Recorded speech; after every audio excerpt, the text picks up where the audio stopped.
Olá, estamos começando mais um episódio do podcast que quer saber. Política se discute. Eu sou Norberto Notari e essa é uma produção da RWCast, a central de podcasts do Grupo Rádio Web. Esse é um espaço para lembrar que política não fica restrita às casas legislativas, ao poder executivo ou ao campo acadêmico. Ela faz parte da vida de todos nós, aparece nos almoços de família, nas rodas de conversa e nas nossas redes sociais, além do nosso dia a dia que a gente vê em todo lugar. E é justamente sobre isso que a gente conversa aqui, com responsabilidade e sem gritaria. Se você gosta do podcast, avalie com 5 estrelinhas lá no Spotify e compartilhe com amigos e familiares. Assim, essa discussão chega mais longe. A economia costuma ser um dos principais fatores na decisão do voto. Em anos eleitorais, o debate sobre preços, emprego, renda, juros, impostos, investimentos ganha ainda mais força, porque tudo isso impacta diretamente na vida das pessoas. No entanto, nem sempre o eleitor consegue distinguir o que é proposta concreta, o que é promessa de campanha e o que realmente pode ser colocado em prática sem comprometer o futuro do país. Nesse cenário, o debate econômico se torna decisivo não apenas para avaliar a capacidade dos candidatos de apresentar soluções, mas também para medir o grau de responsabilidade das ideias colocadas na mesa.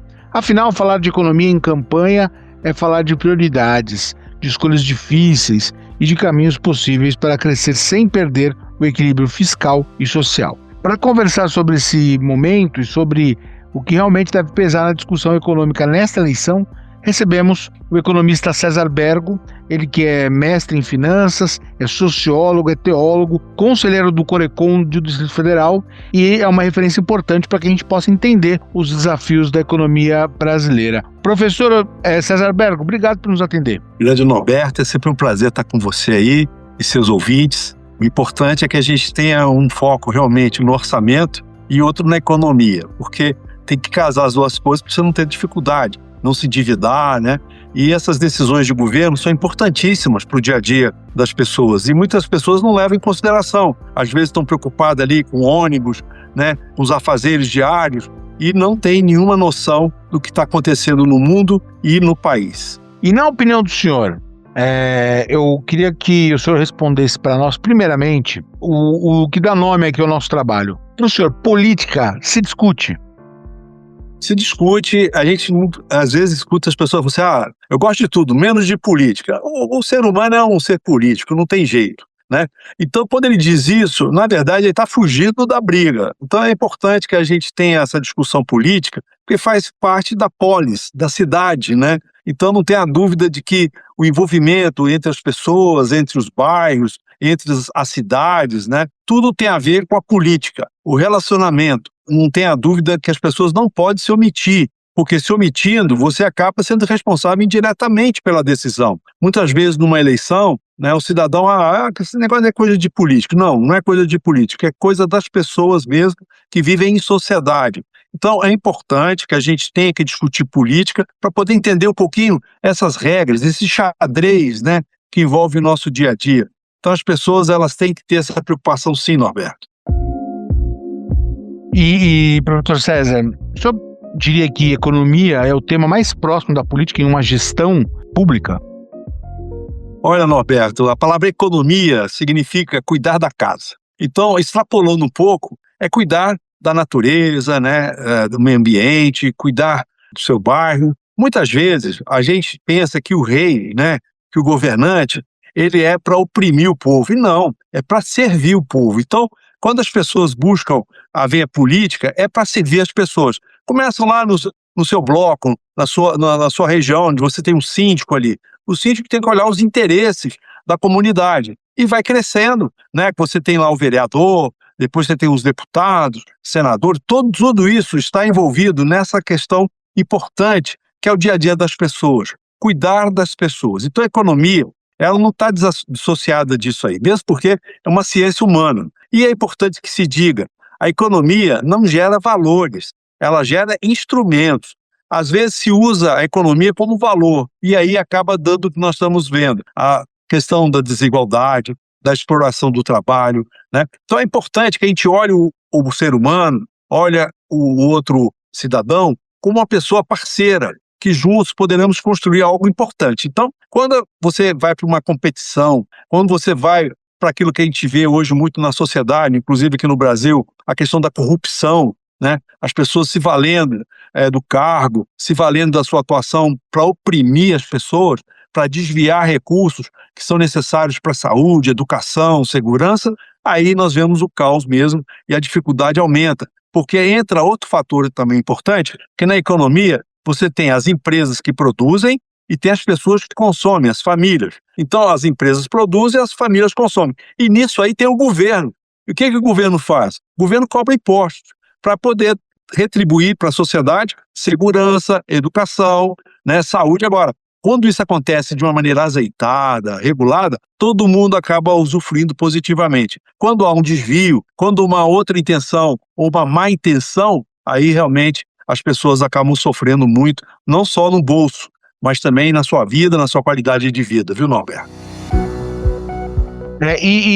Agora a gente vai ter eleição esse ano, as eleições federais, tanto no executivo ou para presidente, como para os governadores dos estados, deputados, senadores. Quais temas econômicos o senhor acredita que vão estar em pauta, assim, prioritariamente? Primeiro que o cidadão tem que compreender um pouco o que se fala de direita, o que se fala de esquerda, né? Então, a esquerda ela tem um campo mais social. Então, ela não é favorável à privatização, ela tem uma questão do tamanho do Estado, né, que acaba tomando um tamanho realmente que custa recursos, né? Ela incentiva mais os aspectos assim relacionados à questão das empresas estatais, né? Já do outro lado, você tem o que a gente chama de uma economia mais liberal, que a sociedade ela acaba levando em consideração as regras de mercado. Então, a demanda e a oferta, você tem um Estado menor. Isso aí não é dizer que é vantagem ou desvantagem para um ou para o outro lado. O eleitor ele tem que tomar conhecimento que existe essas questões pragmáticas de cada ideologia, vamos dizer assim. Mas do ponto de vista de proposta, o que nós vemos é que, de um lado, você tem uma proposta de continuar o lado social, a redução da desigualdade, né? Inclusive, por exemplo, uma decisão de reajustar o salário mínimo acima da inflação, com produtividade. O outro lado, não. O outro lado olha mais a questão do lucro, do desenvolvimento calcado no aspecto de investimentos, né? Então, isso acaba tendo uma contradição. Então, a proposta hoje, né, que deveria estar em mesa, é o fortalecimento da educação, né? É importante que os candidatos tenham em mente que a educação está na base de tudo. Depois também nós temos o aspecto da saúde, né, que toma um espaço muito grande. E no nosso país, nós temos o maior orçamento, que é a Previdência Social. Então, isso também tem que ser olhado do ponto de vista de longevidade, né, da qualidade de vida. Então, são vários fatores que juntos acabam contribuindo positivamente ou até negativamente para o dia a dia das pessoas. Então, tem que colocar na balança, né, verificar realmente. Agora, isso no campo macro, né, do país, mas também tem as questões estaduais, as questões municipais, que são importantes também nos pleitos dos candidatos. Portanto, o eleitor ele deve ficar atento a essas questões, porque tudo vai contribuir para uma melhoria de vida ou não no seu dia a dia. A gente tem falado muito sobre a questão do aumento dos juros, né? E tem falado também sobre o controle da inflação, a geração de emprego. A gente viu aí uma redução, né, no desemprego no país nos últimos anos, segundo os estudos. E também a questão do equilíbrio das contas públicas. A gente já falou em contrapartida da dívida, né, das pessoas, que é uma dívida até muito expressiva. Quais fatores tendem a pesar na decisão de um eleitor nesse ano, na opinião do senhor? Norberto, o Brasil ele sofre com a questão da inflação. Então, a inflação eu diria, um imposto social. Ele atinge as camadas mais baixas. Como no Brasil existe uma concentração de renda muito violenta, então a grande maioria da população ela está na baixa renda. Então, a inflação seria talvez o combate mais prioritário para efeito econômico, de você dar uma melhoria para as camadas mais pobres e melhorar também as condições de vida dela. Depois também, a questão dos juros depende exatamente da inflação. O Banco Central, com a política monetária, ele tende... Qual a função do Banco Central? É manter o poder de compra da moeda. Então, quando tem inflação, o Banco Central vai tomar medidas para frear a inflação. E uma das medidas é a taxa de juros.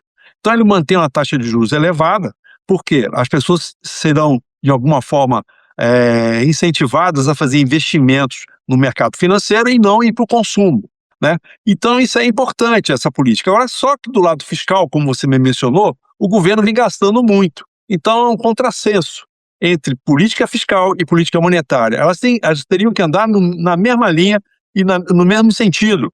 Mas a gente vê aumentando o consumo, pressiona a política monetária, que tem taxa de juros alta.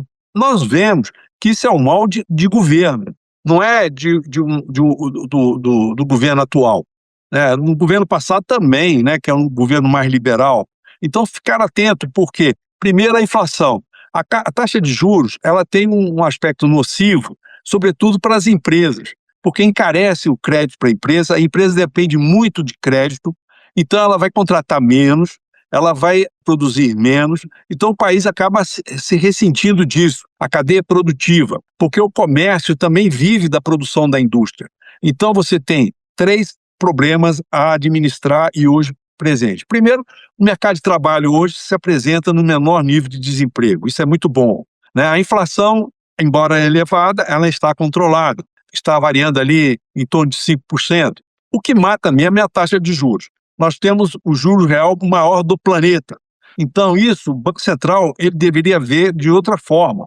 Nós já temos elementos internos que possam levar a esse entendimento. Infelizmente, aconteceu fatores externos. A nossa economia com a globalização está sujeita também a questões externas.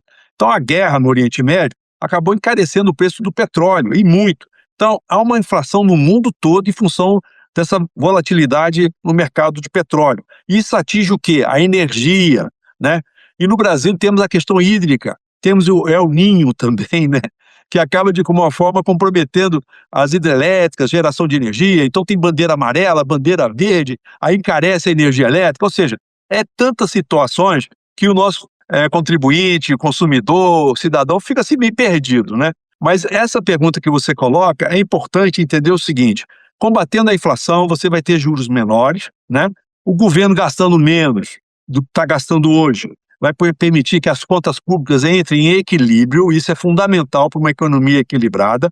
Por quê? Porque, tendo equilíbrio, o governo tem dinheiro para fazer investimento. Então, nós estamos vendo no Brasil a queda dos investimentos, tanto privados, que o empresário prefere investir no mercado financeiro com essa taxa de juros do que fazer investimento na produção.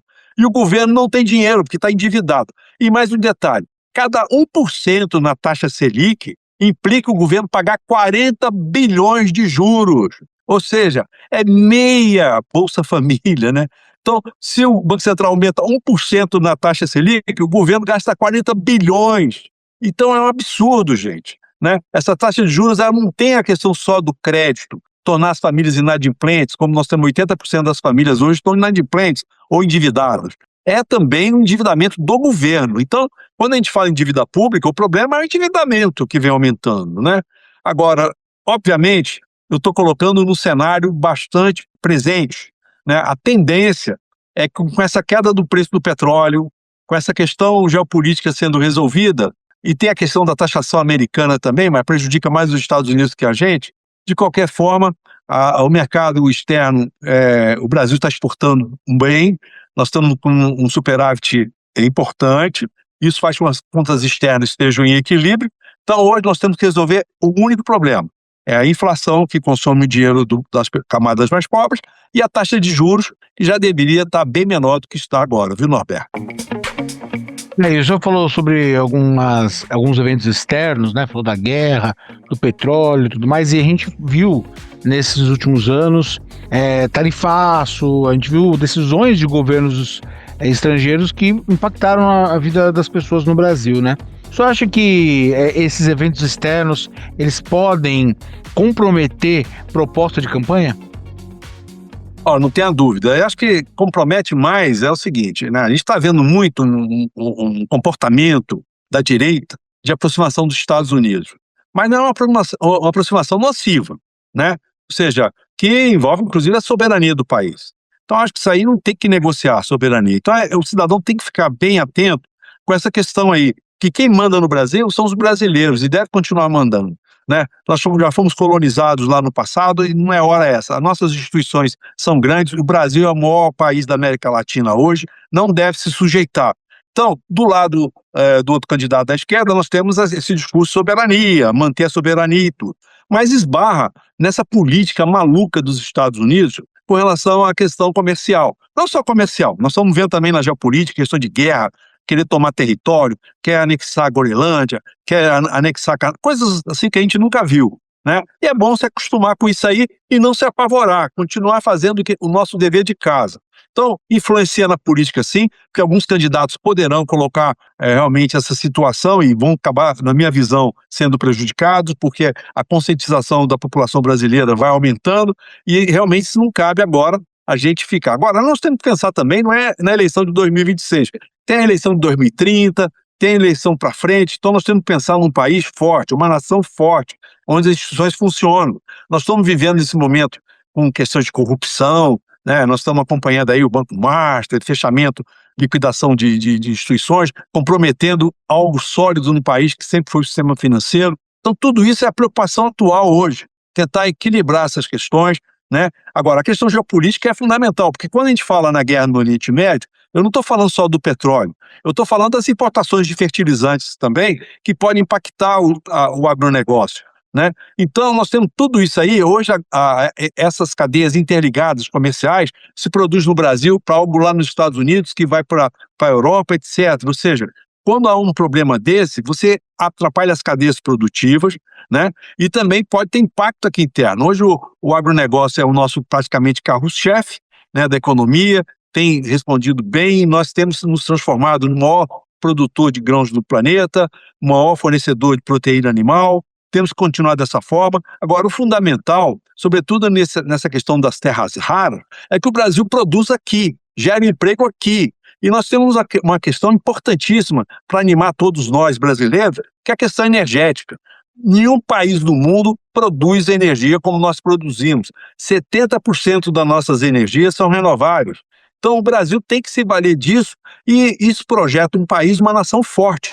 Esse ano, o Produto Interno Bruto vai colocar o país entre os 10 maiores do mundo. Então tudo isso é importante para o brasileiro, porque indiretamente, aumentando a renda, aumentando o PIB, você melhora as condições também de vida do brasileiro. Esse é fundamental. E essa consciência política, né, na hora do voto, escolher os seus candidatos bem escolhidos, vai favorecer e muito, porque hoje, de fato, a situação está muito precária nesse aspecto, viu, Norberto?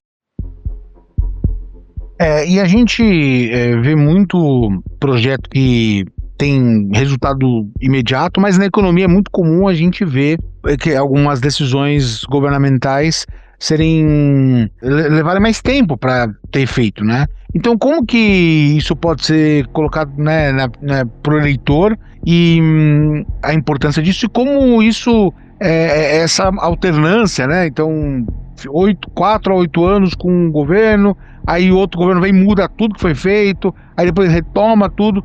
Isso, como ter os projetos terem uma perspectiva de sustentabilidade, terem mais tempo em vigor? Olha, a alternância de poder não é problema, né? Inclusive é até positivo que haja.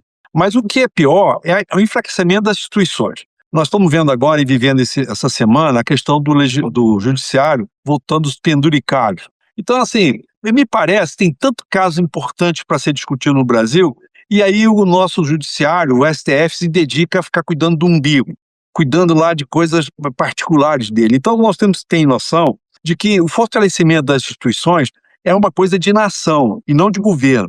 Os governos mudam, mas a nação continua. Isso é importante. Segundo ponto, a questão de medidas de curto prazo, de longo prazo, né? No governo passado, foi extinto o Ministério do Planejamento. Esse governo atual recriou o Ministério. É fundamental essa área de planejamento para você poder ter investimentos de médio e longo prazo. O Brasil carece de recursos de longo prazo. O fortalecimento do BNDES é muito importante também. O Fundo de Garantia também, que tem recursos para longo prazo. Então, o Brasil tem que criar condições para que esses financiamentos de longo prazo eles possam ser executados, né? Então, curto prazo é uma coisa meio eleitoreira. Então a gente fica olhando assim umas medidas de hoje, de amanhã, aí visando a eleição. Isso é triste, porque na verdade é comum, todo governo fazem isso, não é questão do atual governo, o passado também fez isso, né? Mas o eleitor tem que ficar atento. E muitas vezes ele acaba vendendo o seu voto por uma medida dessa que não vai dar retorno nenhum. Vai solucionar o caso agora, como o caso do Desenrola que nós estamos vendo aí, né? Resolve o problema agora, mas o ano que vem está precisando de novo. Então, medidas estruturantes, medidas como, por exemplo, educação financeira, né, para a população, a questão também de investir em ferrovias, né, transportes fluviais, transporte que realmente não tem é um investimento grande, mas eles são mais perenes, né? Então, eu acho que na área de infraestrutura, o país tem que melhorar e ter seus investimentos, né? A modernização dos aeroportos mostraram isso. O Brasil, há 10 anos atrás, era uma vergonha em termos de aeroportos. Hoje nós temos um aeroporto que está entre os melhores do país, do mundo. A privatização ajuda também. A iniciativa privada é mais eficiente nesse aspecto. Então, o governo tem que ter consciência disso aí. Então, os projetos têm que ser voltados exatamente para a melhoria das condições das populações, sobretudo na área urbana, né? Investimento em metrô, no transporte. As pessoas às vezes demoram 3, 4 horas e perdem no transporte, né, para ir para o trabalho. Tudo isso tem que ser olhado e melhorado. Então são investimentos de médio e longo prazo e precisa de recursos. Para ter esses recursos, tem que ter uma política fiscal eficiente, para que o governo possa ter recursos para fazer investimentos, viu, Norberto? E antes da gente seguir para o final, eu queria que o senhor falasse para o nosso ouvinte, principalmente aqueles que não são um pouco avessos à linguagem econômica, né? Por que é importante que as pessoas busquem as informações da economia? Não precisa ler os estudos do IBGE, mas estou dando um exemplo aqui porque é importante que é um tema que precisa ter uma linguagem facilitada na vida das pessoas, né? Então, como o senhor vê que esse interesse pode aumentar? Olha, a gente brinca até, né? A gente fala o descomplicando o economês, né? Muitas vezes as pessoas realmente levam isso, mas não é difícil, né? Primeiro, leitura, né? Às vezes uma boa leitura ajuda a gente a melhorar um pouco nossos conhecimentos. Você tem bons livros, né, que ajudam isso. E também a questão da mídia, né? Buscar canais como o seu, por exemplo, que buscam instruir, fazer coisas simples, né?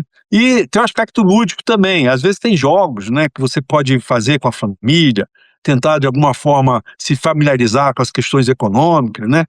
E também, de qualquer forma, entender um pouco isso que nós estamos falando aqui, o que a inflação influencia na minha vida, o que a taxa de juros, né? E também ter disciplina. Agora, a regra de educação financeira é disciplina, que eu falei, planejamento e não comprar por impulso, né?